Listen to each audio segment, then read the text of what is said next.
Good morning, children. So, today we will start the chapter number 8, and the chapter name is Skipping Shoes. Kitty is a little girl who does not obey her parents. Kitty एक छोटी सी लड़की है जो कि अपने parents की बात बिल्कुल नहीं मानती है. One day she puts on a pair of magic shoes and strange things start happening. एक दिन उसने मैजिक शूज़ को पहना और तब से उस मैजिक शूज़ को पहनने के बाद उसके साथ कुछ अजीब सी चीज़ें होना शुरू हुई. Read this fascinating story by Louisa May Alcott. आइए हम इस स्टोरी को पढ़ते हैं जिसे लुइसा मे एल्कट ने लिखी है. To find out if Kitty is able to change her ways. और पता करते हैं कि क्या किटी अपने रास्ता बदलने में सक्षम रहती है. Once there was a girl named Kitty who did not want to do what people asked her to. एक बार एक लड़की थी जिसका नाम किटी था और वह कोई भी काम नहीं करना चाहती थी जो कि उसे लोग कहते थे. वो instead she grumbled I want and I can't. और उसकी जगह पे वो सिर्फ यहाँ पर ग्रम्बल्ड का मतलब है कंप्लेन करना. उसकी जगह पे वो कोई भी काम ना करने की जगह पे वो कंप्लेन करती थी कि मुझसे नहीं होगा और मैं नहीं कर सकती. One day she was given a pair of shiny new shoes and barely had Kitty put them on then her mother called Kitty, run and tell the cook to make a pie for dinner. एक दिन उसे एक shiny new shoes दिए गए होते हैं और वो उसे बड़ी मुश्किल से पहनती है. इतने में उसकी मदर उसको बुलाती है कि किटी जाओ, दौड़कर जाओ और किचन में कुक को बोलो आज डिनर में कचौड़ी बनाए. यहाँ पर पाई का मतलब है कचौड़ी या फिर आप समोसा भी कह सकते हो. तो आज के डिनर में पाई बनाए. I don't want to, whined Kitty as usual, but the shoes gave one jump and swept her downstairs into the kitchen. अब हमेशा की तरह किटी, क्योंकि किटी को किसी की हेल्प नहीं करनी होती है, वो किसी की भी हेल्प नहीं करना चाहती चाहे वो उसके पेरेंट्स ही क्यों ना हो. तो वो बोलती कि नहीं, मैं नहीं करना चाहती, मुझसे नहीं होगा. लेकिन इतने में जो उसके शूज़ हैं, जो कि उसके मैजिकल शूज़ है, वो उसका एक ही जंप में डाउन स्टेयर्स सीधे उसको किचन में ले जाते हैं. यहाँ पर स्वेप्ट हर का मतलब है क्विकली, दैट मीन्स फास्ट.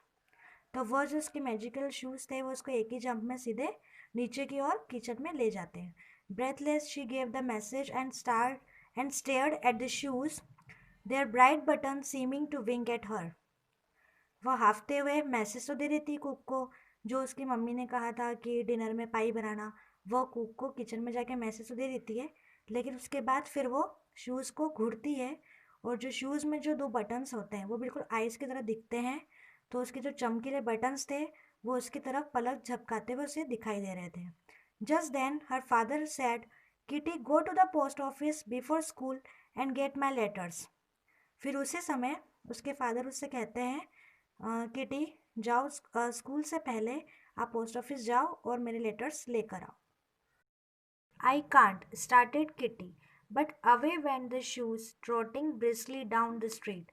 अब जैसे कि किटी के फादर ने उसको कहा कि पोस्ट ऑफिस जाओ स्कूल से पहले और लेटर्स लेकर आओ, लेकिन किटी हमेशा की तरह, जो कि वो किसी की हेल्प नहीं करना चाहती, तो वो मना कर दी थी कि नहीं, मैं नहीं कर सकती.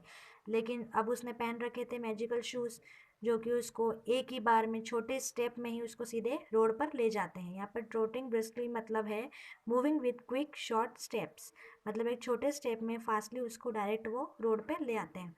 आई will take this horrid shoes off as soon as I get home, said Kitty to herself as she took the letters. फिर जैसे ही किटी लेटर्स को ले लेती है तो उसके वो सबसे पहले खुद से यही कहती है कि मैं बस घर जाते ही इस हॉरिड शूज़, मतलब कि हॉरिबल यानी कि डरावने शूज़ को मैं सबसे पहले घर जाते ही इसे निकाल फेंकूंगी. Soon she came to a bridge where she wanted to stop and watch a boat forgetting school and her father's letters. फिर जल्दी ही वह ब्रिज पर आती है और जहाँ पर वो रुकना चाहती है, मतलब वहाँ पर वो रुकना चाहती थी और वहाँ पर बोट को देखना चाहती थी. उससे बोट देखना बहुत अच्छा लगता था, तो वो वहाँ पर बोट देखना चाहती थी, लेकिन बोट देखने में इतनी व्यस्त हो जाती है कि वो अपने स्कूल भी भूल जाती है और फादर्स के लेटर्स को भी. But the shoes went on walking although Kitty held on to the railing as hard as she could. लेकिन जो उसके शूज़ थे वो बिल्कुल उसका सपोर्ट नहीं करते, यानी कि बिल्कुल कोऑपरेट नहीं करते, उसका साथ नहीं देते हैं. अब यहाँ पर क्या हो रहा है कि यहाँ पर जो किटी है वो वहाँ पर ब्रिज पर रुक कर बोट को देखना चाहती है, लेकिन जो उसके शूज़ हैं वो बिल्कुल वो चलना चाहते हैं, वो उसे घर ले जाना चाहते हैं. तो क्या होता है, जो शूज़ है वो वेंट ऑन वॉकिंग, वो बिल्कुल अपने चलने पे रहते हैं। लेकिन जो किटी है वो भी ज़िद्दी है। उसका ये रहता है कि नहीं, मैं यहाँ पर रुक के बस बोट को देखूँ। तो किटी क्या करती है, जो ब्रिज की रेलिंग रहती है उसको बहुत ही टाइटली पकड़ लेती है, जितना वो पकड़ सकती थी। लेकिन जो शूज़ है वो भी उसकी तरह ज़िद्दी है और वो घर जाना चाहते थे।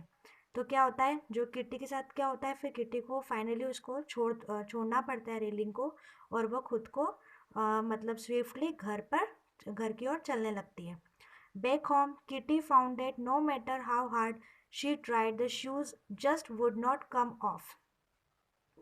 अब जैसे किटी घर पहुंची, अब किटी ने क्या कहा था कि मैं घर पहुंचते ही शूज़ को निकाल फेंकूंगी।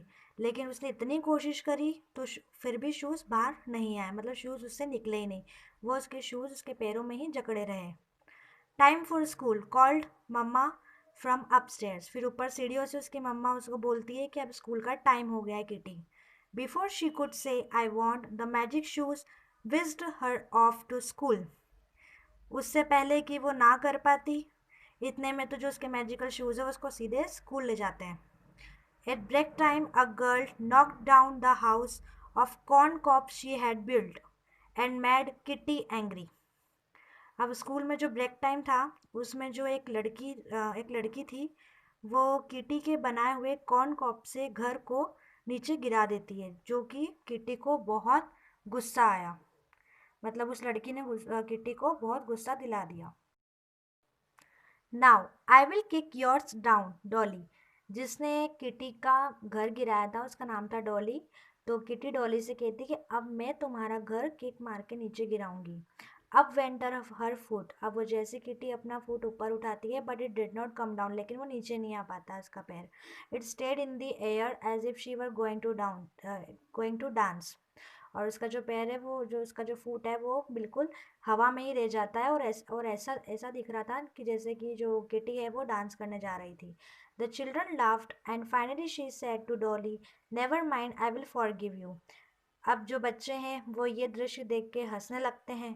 तो अब जब किटी ये समझ जाती है कि मतलब जब उसने ऊपर किया और वो जो उसने अपना फुट ऊपर किया, लेकिन वो किक करने के लिए, लेकिन उसका जो फुट है वो नीचे नहीं आ पा रहा है, और वो ऐसा दिख रहा है कि वो डांस करने जा रही थी। तो जो बच्चे थे वो बहुत हंसने लगे उस पे। तो फिर उसने फाइनली उसने फिर क्या बोला डॉली को कि ठीक है, कोई बात नहीं, नेवर माइंड, मैं तुम्हें माफ़ कर दूंगी। Then the foot went down and Kitty understood how the shoes worked. फिर जैसे ही उसने बोला डॉली से कि मैं तुम्हें माफ़ कर दूंगी, वैसे ही उसका जो फुट है वो नीचे आ गया अपनी जगह पर। तब किटी समझ गई कि ये जो शूज़ हैं वो वर्क कैसे करते हैं। तो यहाँ पर किटी ने क्या समझा, they were cooperative when she was kind and good. जो उसके शूज़ हैं, जो उसके मैजिकल शूज़ हैं, वो उसका साथ देते हैं जब वो दयालु और अच्छी होती है। जब वो कोई अच्छा काम करती है तब वो उसका पूरा सपोर्ट करते हैं, पूरा कोऑपरेट करते हैं। But stubborn when she wanted to be naughty, लेकिन जब वो कोई नॉटी हरकत करती है तब वो भी ज़िद्दी हो जाते हैं और वो उसका साथ नहीं देते हैं। यहाँ पर कोऑपरेटिव कैसे हुए, उनके उसका शूज़ कब हुआ कोऑपरेटिव, जब उसकी मम्मा ने उसको काम बोला कि किचन में जाओ और कुक से कहो डिनर में पाई बनाने के लिए। तब वो करना नहीं चाहती थी काम, लेकिन उसके शूज़ ने उससे काम करवाया। उसके बाद दूसरा कोऑपरेटिव कब थे, जब उसके फादर ने उसको कहा कि पोस्ट ऑफिस जाके लेटर्स लेकर आओ। तब भी वो काम नहीं करना चाहती थी, लेकिन उसके शूज़ ने उससे वो काम करवाया। तो वो अच्छे काम थे, इसलिए वो उसके शूज़ उसका साथ दे रहे थे। लेकिन यहाँ पर वो जो काम कर रही थी वो उसकी नॉटीनेस थी। वो यहाँ पर डोली का घर किक करके उसे गिराना चाहती थी, और जो कि ये गलत बात थी। तो उसके शूज़ उसका साथ बिल्कुल नहीं दे रहे थे।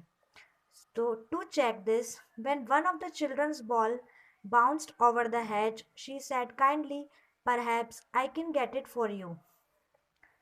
अब इसको चेक करने के लिए जो जो किटी जो समझी है उसके बारे में, शूज़ के बारे में, कि उसको कॉपरेट तब करते हैं जब वो अच्छी होती है, और जब वो नॉटी हरकत करती है तब उसको कॉपरेट नहीं करते। तो उसको सिर्फ चेक करने के लिए वो क्या करती है, कुछ बच्चे रहते हैं वहाँ पर जो बॉल से खेलते हैं, उनकी वो बाउंस करते हुए बॉल, मतलब ओवर हैच, मतलब बहुत ही ऊंचाई पे कहीं चली जाती है, दूसरी तरफ चली जाती है।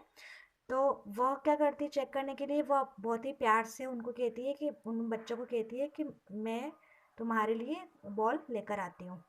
The shoes lightly lifted her over the high hedge. अब यहाँ पर वो एक अच्छा काम कर रही है, बच्चों की बॉल जो कि दूसरी तरफ बहुत ही ऊंचाई पे मतलब दूसरी तरफ जा चुकी है उसको लेने जा रही होती है, तो शूज़ उसका बिल्कुल सपोर्ट करते हैं, उसे बहुत ही धीरे से लाइट मतलब उसको लिफ्ट करते हैं, उसको उठाते हैं ऊपर, सीधे उसको हाई हेज पर पहुंचा देते हैं।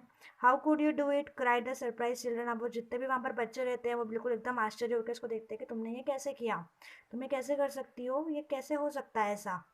तो वो सब सरप्राइज होके बच्चे उससे बोलने लगते हैं, चिल्लाने लगते हैं कि how could you do it, ये कैसे हो सकता है कि कैसे किया। Kitty laughed and began to dance, pleased that there was a good side to the shoes after all. Kitty तब हंसने लगती है और डांस करना शुरू कर देती है। वो इतनी खुश होती है क्योंकि उसे आखिर में शूज़ की गुड साइड दिख जाती है, वो समझ जाती है कि शूज़ क्या है। She twirled and twisted with pretty airy bounds, her feet bewitched, the girls were charmed and tried to imitate her, but no one could, and she danced till the bell rang. Kitty फिर खुशी से चारों ओर घूम घूम कर dance करती है, और जो गर्ल्स रहती हैं वो भी उसे देखकर बहुत खुश होती है और उसी की तरह डांस करती है, मतलब नकल करती है, बट कोई भी नहीं कर पाती उसकी तरह dance. And she dance till the bell ring, और वह किटी जो है डांस करती रहती है जब तक बेल रिंग नहीं हो जाती। When Kitty reached home her sister said, run and pick some strawberries for lunch. फिर जब किटी घर पहुंचती है तो उसकी बहन उससे कहती है कि जाओ स्ट्रॉबेरीज लंच के लिए लेकर आओ। I am to tired, but the shoes landed her in the middle of the strawberry bed with one jump.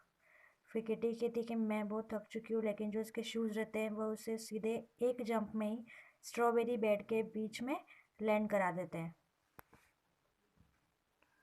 Once the dish was filled, Kitty wanted to stay and eat a few strawberries, but she was zipped away into the dining room. फिर जैसे ही dish fill हो गई strawberry से तो kitty वहाँ पर रुकना चाहती थी और कुछ स्ट्रॉबेरीज को खाना चाहती थी, बट लेकिन उसके जो शूज़ है वो उसको सीधे ही डाइनिंग रूम में ले जाते हैं। It's delightful to have a quick errand girl, said her mother. फिर उसकी मदर कहती है कि हमें बहुत खुशी है कि हमारे पास एक क्विक मतलब बहुत ही फास्ट काम करने वाली, दूसरों की हेल्प करने वाली लड़की है। Will you carry a few bundles to some people later, क्या तुम कुछ बंडल्स कुछ लोगों के लिए लेकर जाओगी। Must I, side Kitty, while the shoes tapped under the table, reminding her that she must, whether she liked it or not. फिर किटी सोचती कि क्या मैं कर सकती हूँ, लेकिन फिर तभी उसके जो शूज़ रहते हैं वो टेबल के नीचे टैप करके आवाज़ आती है और वो उसको रिमाइंड कराते हैं कि हाँ तुम कर सकती हो, भले ही तुम लाइक करो या ना करो। It would be kind but you may do as you choose, replied mamma. फिर उसकी मम्मा उसको रिप्लाई करती है कि ये बहुत ही दयालु वाला काम है, बहुत ही काइंड वाला काम है अगर तुम करती हो, बट ये तुम्हारी चॉइस है, तुम्हें करना है कि नहीं।